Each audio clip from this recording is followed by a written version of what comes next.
네, 월스트리트 모닝 브리핑 함께하고 있습니다. 현재 시각 이제 6시 40분 막 지나갔고요. 이번에는 항상 저희가 이제 미국 대선이 11월에 예정돼 있기 때문에 다른 나라 미국의 선거가 뭐가 그렇게 중요하냐라고 또 물음표를 던지신다면 거기에 대해서는 미국 주식을 하려면 우리가 남의 나라 대선까지 봐야 된다.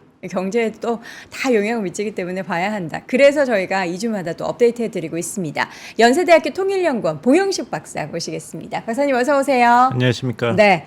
자, 오늘은요, 전 세계 빅 이벤트 대선 관련해서 주요한 일정도 중요한데 댓글에 이런 댓글이 남겨져 있었어요.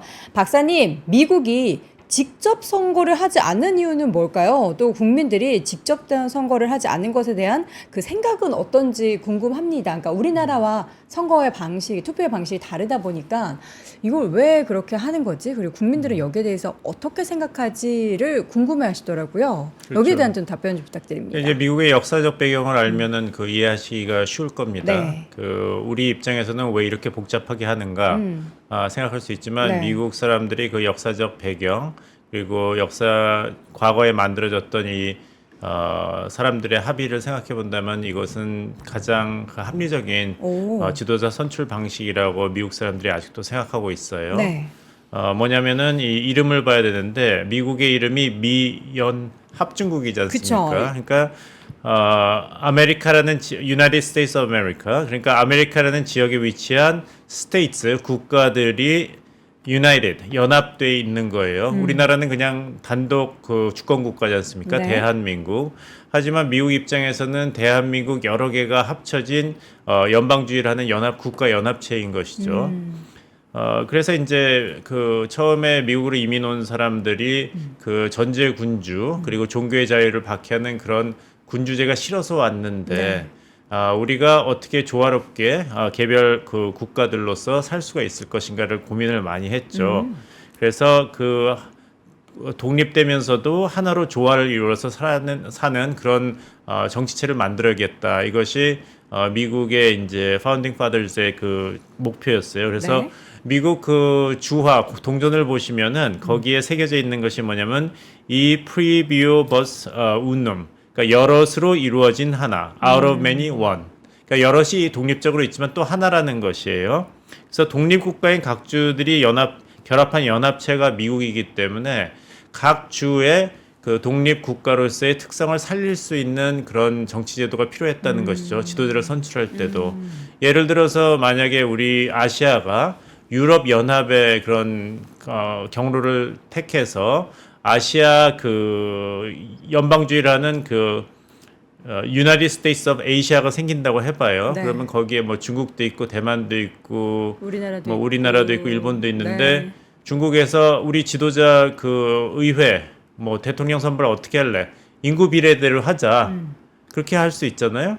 그렇게 그럼- 하면은 좀 불리한데. 근데 중국 입장에서는 우리가 이 공동체에서 가장 큰 비중을 차지하는데 이것이 합리적인 방안이 아닌가 그 주장을 하겠죠.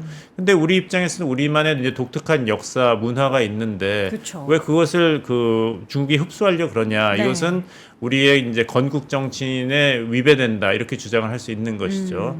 그래서 그런 역사가 있어서 미국도 독립을 쟁취한 다음에 어떻게 13개 주가 잘 살 수 있을 것인가? 독립되면서도 하나로. 네. 그래서 두 가지 이제 그 의견이 충돌을 했어요. 그것이 해소된 것이 1787년도 필라델피아의 헌법 제정 회의였는데 네. 큰 주 버지니아주 같은 경우는 우리 인구 비례대로 하자 그랬고 인구가 제일 작은 뉴저지주 같은 경우는 아니다 각 주마다 똑같은 수의 그 의원을 선발하자 이렇게 했어요. 그래서 결국에는 타협을 이룬 것이 코네티컷 타협이었습니다. 왜냐하면 그 당시에 그 아이디어를 낸 사람이 로저 세어만이었는데 코네티컷주 정치인이었거든요. 네. 그러니까 이제 하원 양원제를 할 때 하원은 국민의 뜻을 반영을 하자. 그래서 하원 의원은 인구 비례로 결정을 하고 의석수를 상원은 주가 대표하도록 하자. 우리가 연합 중국이니까 각 주의 특성을 살려야 되니까 그래서 주의 크기에 상관없이 각 주마다 상원의원은 2명씩 선발하자. 그래서 캘리포니아가 뭐 뉴저지, 하와이보다 훨씬 크지만 네. 하와이도 상원의원 2명, 뉴저지도 상원의원 2명, 캘리포니아도 상원의원 2명 이렇게 된 것이죠. 그래서 하원은 국민을 대표하고 상원은 주를 대표하는 이런 양원제로 하자는 타협이 그때 이루어졌습니다. 그래서 하원은 인구 비례로 뽑고 네. 그래서 10년마다 인구 조사를 해서 이제 선거구를 획정하는데 현재는 435명이죠. 하원은.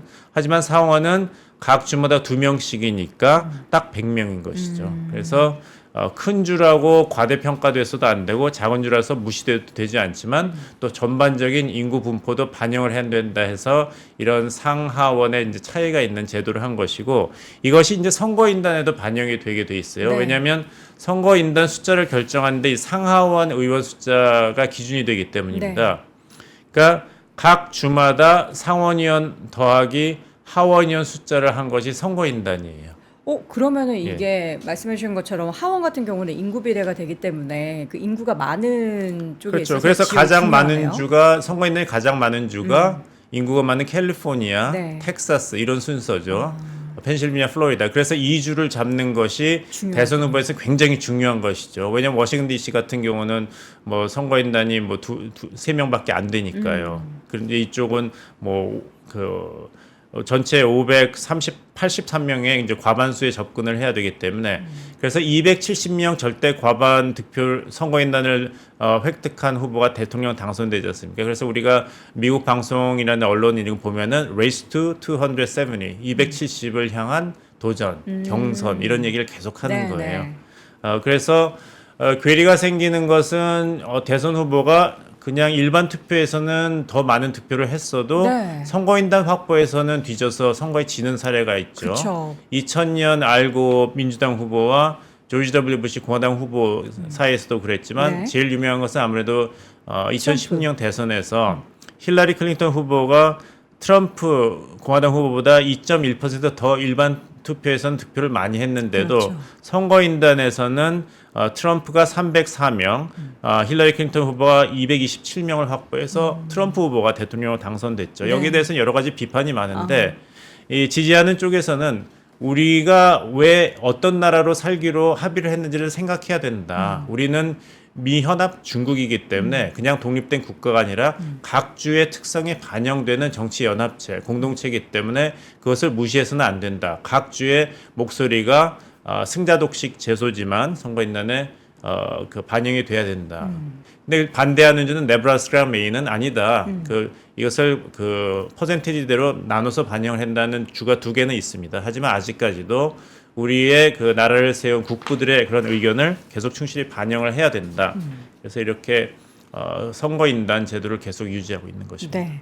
미국은 그렇게 이제 선거인단도 있고 이제 뭐 하원, 상원 이렇게 뽑고 하는 게 이제 여러 가지 주들이 모여서 각 주마다의 독립성을 지켜주기 위해서고 그래서 각 주마다 또 주법도 좀 다르잖아요. 굉장히 다르죠. 그래서 세금도 다르고. 이제 적어도 워싱턴 D.C.에 살 때 처음에 80년도에 갔을 때는 너무 우왕좌왕했어요. 왜냐하면 이렇게 마른 목골로 돼 있거든요. 그래서 윗부분의 절반은 메릴랜드 주의 일부를 받은 것이고 네. 밑에는 버지니아 주의 일부를 받아가지고 워싱턴 D.C.가 구성이 된 거예요.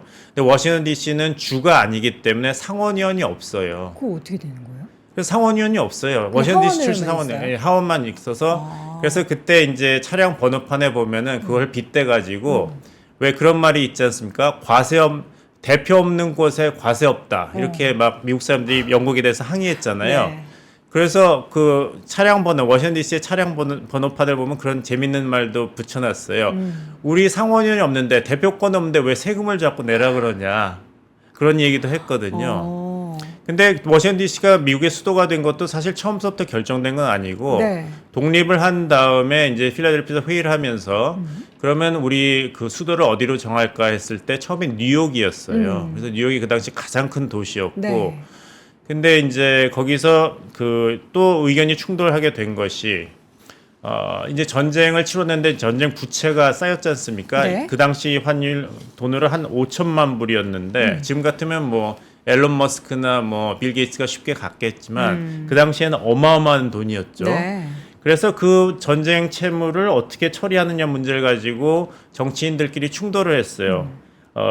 연방파는 우리 이제 연방으로 사니까 모든 주가 이걸 똑같이 책임을 지자. 그리고 중앙은행을 세워서 이것을 다 같이 갚자 했고 그다음에 그 자유파들은 무슨 말이냐? 우리 각 주의 독립성을 훼손하는 그런 걸 해서는 안 된다. 네. 우리가 떠나 유럽 같이 되려고 그러냐? 그건 아니지 않느냐 해 가지고 각 주가 지고 있는 채무를 각각 알아서 갚자 이렇게 됐어요. 네. 근데 그 연방주의자들을 지지하고 있던 이제 동북부 주, 매사추세츠나 뉴욕주는 사실 채무가 굉장히 심각한 문제였거든요. 네. 그래서 거기서 타협을 한 것이 당시에 해밀턴 재무장관이 연방파를 그 대표했는데 네. 그 제퍼슨 국무장관 자유파를 남부를 대표하는 제퍼슨 국무장관 타협을 해서 제퍼슨 국무장관이 미국의 수도를 좀 남쪽으로 옮기고 싶어 했어요. 버지니아주 출신이라서 네. 너무 북부 연방파의 입김이 세다. 뉴욕이 그 미국의 수도가 되면 네. 그것을 해밀턴 장관이 받아들이면서 그럼 대신에 채무는 우리 연방 방식에 따라서 중앙은행에서 다 처리하는 걸로 하자. 그게 딜을 타협을 했군요. 했죠. 예, 그래서 뉴욕이었던 미국 수도가 워싱턴 DC 수도가 되기로 했는데 네. 새로 수도 건설을 해야 되잖아요. 그렇죠. 그때 이제 그 필라델피아 출신의 정치인들이 그 개입을 해가지고 그러지 말고 우리 전통의 필라델피아로 수도를 옮기면 어떻겠냐. 이 수도 건설이 완공되기 전까지 한 10년 동안만 필라델피아를 우리 미국의 수도로 하자. 그렇게 했어요. 네. 그래서 그때 계산은 뭐냐면 10년 동안 있다 보면은 그 로버트 모리스라는 정치인이 꾀를 낸 건데 이 초대 대통령 조지 워싱턴도 그렇고 그 당시 미국의 국부들도 필라델피아에 안주를 하겠지. 네. 수도로 인정을 하겠지 않는데 전혀 그렇지 않았고 마침 또 1793년에는 필라델피아에서 역병이 일어나가지고 사람들이 네. 많이 죽었어요. 오. 그래서 다들 필라델피아는 수도가 될 곳이 아니다 해서 제3대 제퍼슨 대통령부터는 이제 워싱턴 DC가 미국의 수도로 굳어졌고 그래서 워싱턴 DC를 살짝 벗어나면 메릴랜드 주로 가고 버지니아 주로 가게 돼요. 그래서 그 당시에 워싱턴 DC에서 혹시 교통 위반했는데 경찰차가 쫓아오잖아요. 네, 도망가면 돼요. 그러면은 도망가다가 거기 키브리지라고 있어요. 짧은. 그거를 빨리 건너가면은 관할권이 바뀌기 때문에 못 잡아요? 잡질 않는다. 그런 얘기는 있었죠. 참 이제 미국의 히스토리를 들어보니까 정말 다이내믹하네요. 그래서 이제 어쨌든 저희가 이제 선거의 그 방식, 투표의 방식을 이야기하다가 여기까지 왔는데 그래서 이러한 투표의 방식을 미국은 채택을 하는 거다. 각 주마다의 독립성을 인정해주는 그러한 방식이다로 그리고 여러분들 이제 청취자 이해하시면 됩니다. 시청자분들께서 아니 근데 선거인단이 투표를 할 때 1월 6일에 네. 배신을 하면 어떡하냐. 배신이람은 원래는 선거인단이 나는 어느 당 후보를 대통령으로 선발하겠습니다 이야기를 주정부에 얘기를 해야 돼요. 그래요? 미리 그러니까 얘기를 플로리다에 29명의 선거인단이 있다면은 네. 이 승자 독식 제도니까 플로리다에서 한 표라도 어느 후보가 이기면은 그렇죠. 플로리다에 할당된 선거인 29명이 다 그 후보를 지지하기로 선서를 해요. 근데 선서를 해도 그 마음을 바뀔 수가 있잖아요. 비밀 투표 이렇게 찍는 건가요? 공개 투표죠. 공개 투표라고요? 예. 공개 투표인데 거기서 마음을 바뀔 수가 있기 때문에 네. 그런 상황에서는 어떻게 되느냐.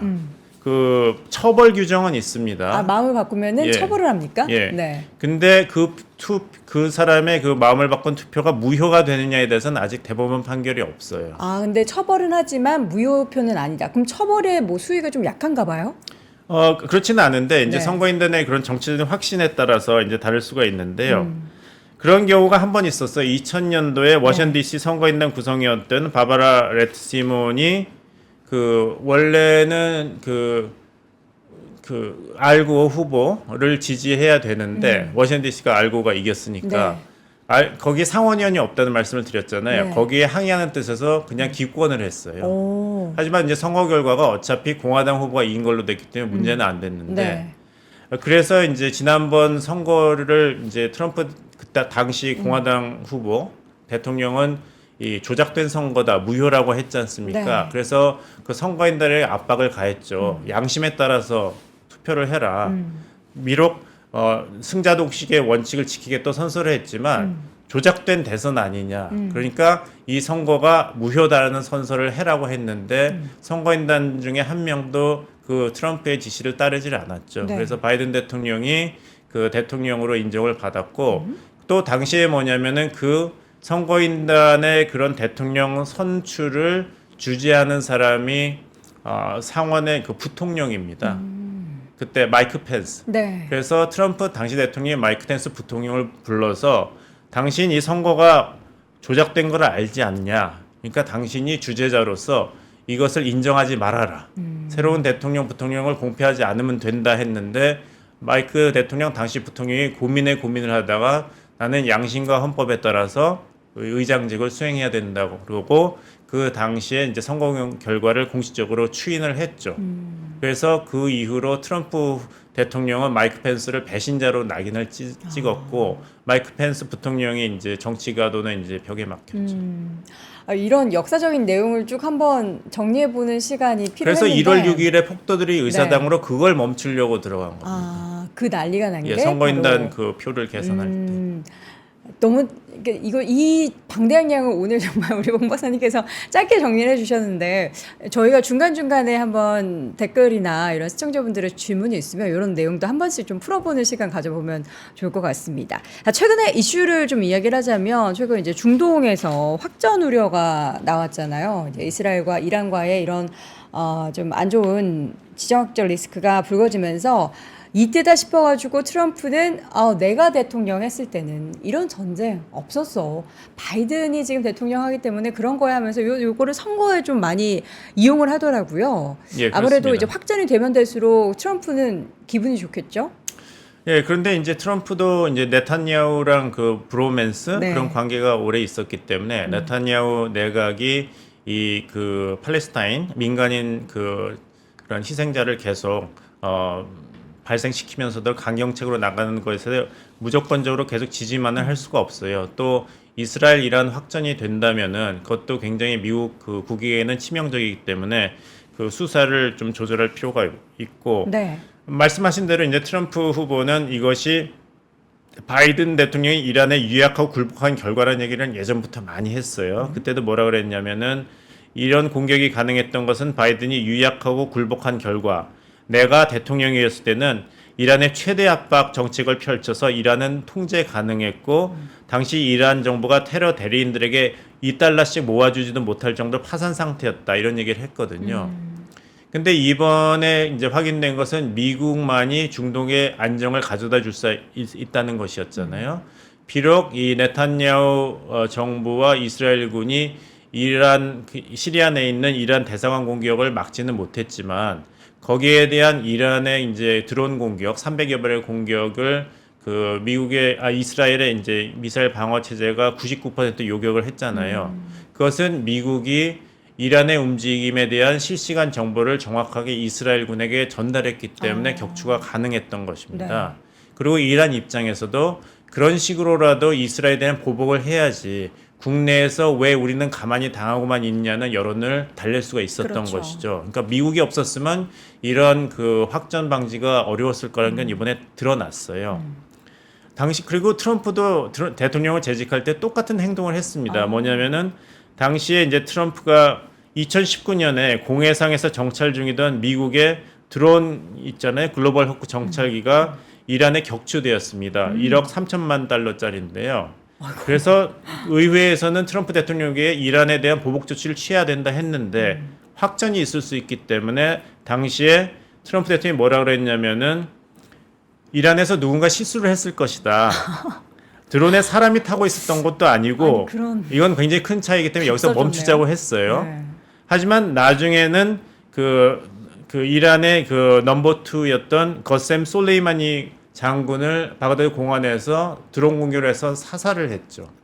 그래서 이란이 거기에 대한 보복을 맹세했습니다. 네. 그래서 어떻게 했냐면 1월 3일에 거셈 솔레이마니 사령관의 그 피살이 있었고 다세운 1월 8일에 이라크 내에 있는 미군 기지에 이란이 미사일 22발을 쐈어. 공격을 했어요. 근데 희한한 것은 아무 사상자가 발생 안 했습니다. 미국을 공격했지만 미군 기지를 미사일 22발을 쐈는데 폭발을 했는데 사상자는 없었어요. 미리 다 알고. 그리고 트럼프는 트위터에 사태 끝 이렇게 올렸고, 그러니까 일종의 뭐랄까 약속 대련이란 말이 있지 않습니까? 보여주기식. 예. 이란도 어쨌든 뭔가 이란도 해야지. 체면을 살릴 수 있고, 그러니까 요번에 이제 바이든 행정부가 중재에 나서서 네. 이란이 이스라엘에 대해서 300여 발의 드론 공격을 했지만 네. 사상자 발생이 안 되고 다 네. 격추한 거. 네. 그리고 여기서 끝나는 분위기로 가는 것. 네. 이런 것에 미국의 역할이 있었기 때문에 이 대선 맥락에서 다시 말씀드린다면은 트럼프가 바이든 행정부의 외교안보 정책을 얼마든지 공격하고 비판을 할 수 있습니다. 하지만 레버리지 펜은 바이든 대통령이 쥐고 있거든요. 그렇죠. 사태를 조정할 수 있는 지금 권한은. 상황에서는. 그래서 이제 트럼프 대통령 후보가 이것을 바이든 공격을 하는 수단으로 삼기에는 좀 제한적이다. 어디까지 제한적이다. 네. 그런 말씀을 드리겠고 또 2023년 12월에 CBS가 한 여론조사에 따르면은 이런 중동 전쟁 그리고 우크라이나 전쟁이 대선에서 얼마나 중요하냐는 질문을 했을 때 네. 가장 중요한 문제라고 대답한 미국 유권자의 그 비율이 각각 4%와 2%에 그쳤습니다. 얼마 안 대부분은 인플레이션 27% 그리고 이민 및 국경 문제 20% 이렇게 얘기를 했거든요. 국경. 그리고 이슬람계 그 미국 유권자가 전체 유권자의 2.5%입니다. 그러니까 이 아랍계 표심이 바이든 지지에서 빠져나간다 하더라도 그렇게 전체 표심에서는 큰 임팩은 없는 것이죠. 결국에는 그러니까 이런 최근에 이런 중동발 불확실성 이런 사태에 대해서 바이든도 그렇고 트럼프도 그렇고 대응을 하고는 있지만 실제 선거 결과에 있어서 크게 이 판세를 그렇습니다. 기울일 만한 뭐 그런 노이즈는 있겠지만 네. 결국에서는 표심을 움직이는 것은 결국에서는 인플레이션입니다. 그래서 이번에 나온 언론 보도를 보면 바이든 캠페인 팀도 사실 그 코로나 사태 3년 이후에 미국 경제가 회복을 했지 않습니까? 네. 취업률도 좋아졌고. 네. 근데 표심이 움직이지 않는다는 거예요. 아무리 여론조사를 해봐도 네. 살기 힘든다는 얘기가 계속 나오고 있고. 네. 결국에는 인플레이션입니다. 취직이 됐어도 직장에 복귀했어도 인플레이션이 너무 심하기 때문에 이 바이든이 경제 잘못한다는 여론이 있기 때문에 그 캠페인의 화두에서 바이드노믹스 바이든 경제를 칭찬하는 것을 쏙 뺐대요. 이제는 바이든의 경제 치적은 이야기하지 말자. 이렇게 내부 결론이 났다는 보도가 나왔습니다. 그러면 뭘 내세울까요, 바이든은? 낙태입니다. 낙태 이야기를 트럼프가 키워들었습니다. 이 짓을 했다. Trump did this. 이것을 캠페인 슬로건로 만들기로 했다. 그래서 그러니까 자신이 젊은 잘한 유권, 걸 얘기하는 게 아니라 저 상대방이 잘못하고 저 사람이 있는 것을 큰 사고를 쳤다. 그래서 당신들이 피해를 받고 있다. 그거를 4년 더 할 것이냐 이쪽으로 나간다는 것이죠. 트럼프가 대통령 감이냐 4년을 경험했고 그동안 어떤 일이 일어났는지 보고 겪고 있지 않는가 그쪽으로 이제 돌렸기 때문에 앞으로도 바이든 행정부는 낙태 당신의 헌법적 권리 여성으로서 젊은이로서 인간으로서의 권리를 트럼프가 연방 대법원 판사 임명을 했고 2022년에 그런 1973년에 로비 웨이드 결정을 뒤집는 대법원 판결이 나왔기 때문에 당신이 이제 시민적 권리를 박탈당했다. 이제는 그 마녀 사냥에 시달리고 살게 된다는 그런 담론을 계속 강조하는 거죠. 근데 제가 만약에 미국 국민이라고 하면 사실 뭐 바이든이 지금 주장하고 있는 반대 쪽의 트럼프에 대한 안 좋은 부분은 사실 뭐 지지하지 않는 분들은 다 이미 알고 있고 사실 그 중도층 움직이는 게 되게 중요한데 말씀해 주신 것처럼 인플레이션 부분에 있어서 가장 크게 좀 생각을 한다면 미국의 지난 몇 년간의 움직임을 보면은 사실 최근 몇 년 사이에 GDP도 좋고 경기가 좋다라고는 하지만 실제로 그 서민층이 느끼는 경기는 굉장히 얼어붙어 있다라는 생각을 많이 할 것 같거든요. 그러면 바이든이 지금 경기에 대한 얘기를 뭔가 더 하고 앞으로 더 좋아지게 만들 것이다라는 얘기를 해야지 뭔가 표심을 자극할 수 있지 않을까 싶은데 오히려 바이든노믹스나 뭐 이런 거를 아예 지워버린다라는 거는 그러니까 아주 지워버린다는 게 뭐냐면은 굉장히 훌륭하게 우리가 위기에서 미국 경제를 끌어냈습니다. 이렇게 네. 얘기해도 이제 유권자 거기 캠페인 팀들의 얘기는 뭐냐면은 유권자 마음에 닿아야 되는데 닿질 않는다는 거예요. 숫자로는 다 나타나는데 유권자들이 느끼고 맞아요. 체감하고 삶이 빡빡하니까. 인정하지 않는다는 거니까 네. 그 마음에 닿는 캠페인 슬로건들을 내세워야 된다. 그것이 첫 번째가 낙태고 지금 경제적으로 인플레이션 때문에 돈이 빡빡하고 어려운 그 서민층 특히 여성들은 네. 이 아이를 낳고 안 낳고의 문제가 굉장히 중요한데 이것을 주 정부가 그냥 일방적으로 제한을 해버린다면은 이것은 헌법적인 권리의 차원에서도 걱정이 되지만 경제적으로 굉장히 큰 문제거든요. 그렇죠. 애를 낳고 키운다는 것. 그것을 내가 결정할 수 없다는 것. 그래서 이것이 경제 담론이 아니면서도 경제 담론으로서 유권자의 마음에 들어간다.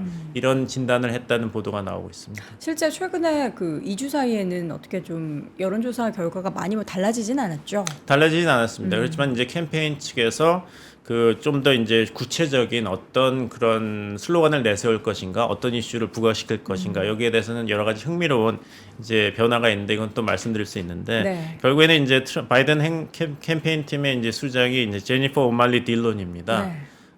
이 여자가 이제 중심이 돼서 하고 있는데 바이든노믹스 세일은 이제 안 한다. 너무 거대 담론이기 때문에 유권자한테 전달이 잘 안 되기 네, 때문에. 네. 중요한 것은 인플레이션을 이제 잡는 것이 11월 5일 대선 때까지 잡는 것이 중요하고 슬로건으로 내세울 것이 아니라 숫자로 보여줘야죠. 그렇죠. 하지만 이 아무리 슬로건을 내세워도 이 유권자들이 개인 차원에서 그래 내가 피해자야. 그래 이게 나한테 굉장히 중요해 느껴야 된다는 것이죠. 그래서 학자금 대출 탕감. 그래서 계속 내세우고 바로바로 이건 돈이지 적용할 수 않습니까? 있는 거. 바로 1억 6천만 불이 네. 나눠지는데 그리고 낙태권 이건 당신의 권리인데 나라가 뺏었다. 트럼프가 했다. 네. 이렇게 내세우는 거죠. 트럼프가 아무리 뭐 4개의 그 범죄 때문에 기소되고 하더라도 사람들이 이렇게 텔레비 뉴스에서 보긴 하지만 그것이 내 생활에 연관이 없으면 그렇게까지 분노 안 하거든요. 잡힐까요, 인플레이션이? 지금 이렇게 그 3%대 물가에서 벗어나지 못하는 게 수개월째 지금 이어지고 있는데 과연 대선을 코앞에 두고 있는 이 6개월 사이에 인플레이션이 잡힐까에 대한 의구심들이 굉장히 경제계에서는 많은데 그렇죠. 정치적으로 뭔가 이걸 끌어내릴 수는 없는 거잖아요. 없는 것이죠. 근데 이제 뭐 제가 경제 전문가는 아닙니다만 인플레이션이 잡혔다는 것을 어떻게 정의하느냐가 중요할 것 같아요. 정의. 더 나빠지지 않았다. 아, 이제 중동 사태가 있었지만 네. 이제 국제 원유가라든지 네. 생필품 이것의 타격이 정말 우려했던 것만큼 엉망이 되었는가? 미국 경제가 큰 타격을 받았는가? 아니면은 잘 버티고 있는가? 관리 차원인가? 이렇게 봐야 된다면은 만약에 중동 사태가 조금 이제 정돈 그 안정화 단계에 들어간다면 결국에는 이제 바이든 행정부로서는 가장 심각한 위기에서 벗어나는 것이기 때문에 인플레이션 조정도 좀 더 긍정적인 전망이 가능하지 않을까. 가장 어려운 시간이 지나간다고 볼 수 있죠. 근데 선거에서 누누이 말씀드립니다만은 4월이니까 11월 7개월, 6개월 남았는데 그렇죠. 6개월이면 어떤 일이든지 일어날 수 있습니다. 맞아요. 근데 저는 방금 전에 말씀 주셨던 그 학자금 대출에 대해서 뭔가 지원이 펼쳐지면은 이것도 돈 풀어주면 인플레이션을 잡는 게 너무 어렵지 않을까라는 단순한 생각이 좀 그렇죠. 들긴 하는데 과연 이제 바이든 정부에서 뭐 인플레이션을 어떤 방식으로 뭐 정의를 하고 이거를 좀 국민들에게 납득을 시키게 될지도 궁금하고 그에 따라서 이제 연준에서도 뭔가 이제 지켜보면서 금리에 대한 인하 결정도 하고 뭐 그럴 텐데. 근데 뭐 미국 시스템은 잘 아시겠습니다만 네. 이제 미국 행정부가 이렇게 한다 그래서 연준이 결정을 바꾸고 이런 건 아니죠. 안한 독립적이라고 네, 독립적이죠. 얘기를 하죠. 네. 지금 사실 아마도 그렇기 때문에 이제 잡을 수 있는 것부터 잡자 해서 낙태 문제를 먼저 앞에 내세우는 것이겠죠. 바이든 행정부 때는. 권리. 그러면서 권리 문제를 이야기하다가 네. 나중에 인플레이션이 잡힌다면은 경제적인 긍정적인 시그널까지 어필을 합쳐서 유권자들한테 어필한다면 트럼프 입장에서는 점점 하나둘 무기가 뭉툭해지겠죠. 바이든 정부가 그런 식으로 경제 인플레이션에 대해서 뭔가 열의를 하면은 그거는 어떻게 보면 주식 시장에도 좋을 수 있거든요. 예, 예. 앞으로 계속해서 열의를 예, 예.